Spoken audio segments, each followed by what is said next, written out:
ఈరోజు నాశనమైనటువంటి యేసు వైపు చూచువారు యుగ యుగములు బ్రతుకుతురు, యుగ యుగములు బ్రతుకుతురు. ఆనాడు ఆ ఇద్దరి సర్పం వైపు చూసినటువంటి వారు ఎలాగైతే బ్రతికారో, ఈనాడు యేసు క్రీస్తు ప్రభువు వారి వైపు కలువరి శిలువలో ప్రజలందరి కొరకే, మానవాళ్ళందరి కొరకే రక్తము చెందించి, ఇదిగో శిలువలో మరణించి సమాధి చేయబడి మూడవ రోజున మృత్యుంజయుడై తిరిగి లేచినటువంటి ఆ యేసు క్రీస్తు ప్రభుల వారి వైపు ఎవరైతే సూటిగా చూడగలుగుతారో దేవుడు వారిని బ్రతికిస్తాడు. యుగ యుగములో కూడా ఆయనతో ఉండేటట్లుగా నిత్య జీవనాన్ని తీసుకుని వెళ్తాడు. ఈ రోజు మనం యేసు క్రీస్తు ప్రభు వారి వైపు చూసేటువంటి వారు ఉన్నారు. నిదానించి చూడాలి. ఎలా చూడాలంట? నిదానించి చూడాలి. ఆ స్తంభం వైపు అనగా ఆ బ్రాండ్పై వేలాడినటువంటి యేసు వైపు చూడాలి. దేవునికి స్తోత్రం. అందుకంటాడు పరిశుద్ధ గ్రంథం హెబ్రీ పత్రిక 12వ అధ్యాయం 2వ వచనం, విశ్వాసమును కర్తయు దాన్ని కొనసాగించు వారిని యేసు వైపు చూడాలి. దేవునికి స్తోత్రం.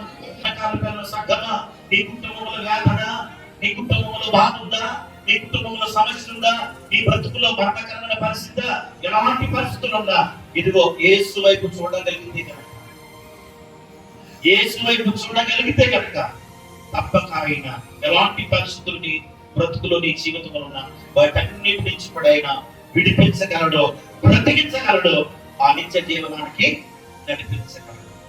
అందుకని నీవునేమో యేసు వైపు చూడాలి. ఒకవేళ మన బ్రతుకులో మన కుటుంబాల్లో శాపం నిలబడి చేస్తుందా, రోగం నిలబడి చేస్తుందా, లేకపోతే ఇబ్బందులు నిలబడి చేస్తున్నాయా, బాధలు నిలబడి చేస్తున్నాయా, ఎలాంటి పరిస్థితులు నిలబడి చేస్తున్నాయి, అవి మరణకరమైన పరిస్థితులు నిలబడి చేస్తున్నా యేసు వైపు కనుక చూడగలుగుతుంది. ఎవరి వైపు చూడాలి? యేసు వైపు. యేసు వైపు. దేవునికి స్తోత్రం. చూడగలిగితే ఈ బ్రతుకులు, నా బ్రతుకులు ఎలాంటి పరిస్థితులు ఉన్నా వాటన్నిటి నుంచి బ్రతికించగలిగినటువంటి సమర్థుడు, అంతమాత్రం కాదు, యుగ యుగాలు బ్రతికించగలిగినటువంటి వాడు. దేవునికి స్తోత్రం. అందుకని అంటాడు పేతురు రాసిన మొదటి పత్రిక 2వ అధ్యాయం 24వ వచనం, రాను మీద, ఎక్కడ? రాను మీద, మన పాపముల రాను మీద మోసుకొనిను, రాను మీద మన పాపములన్నీ కూడా మోసాడు, మన శాపములన్నీ కూడా మోసాడు. రాను మీద స్తంభం,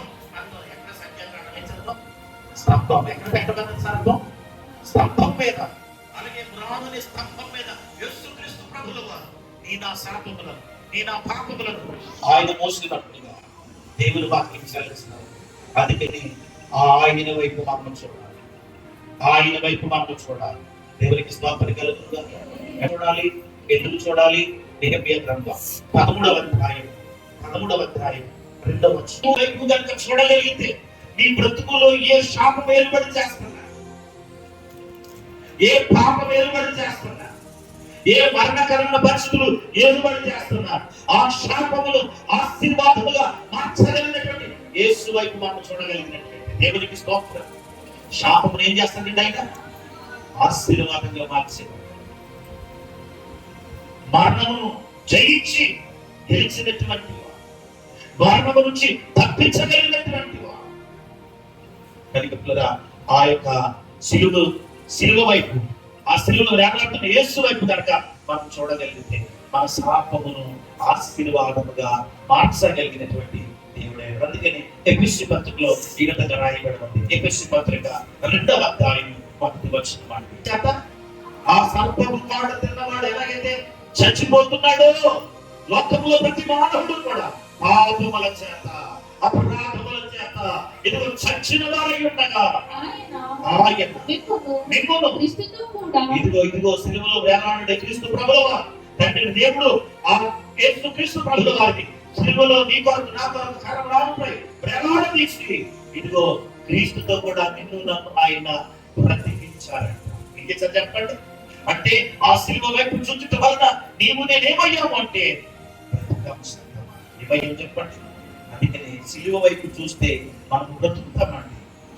మన బ్రతుకులో ఎలాంటి పరిస్థితులు ఉన్నా వాటన్నిటి నుంచి మనం విడిపిస్తాడండి.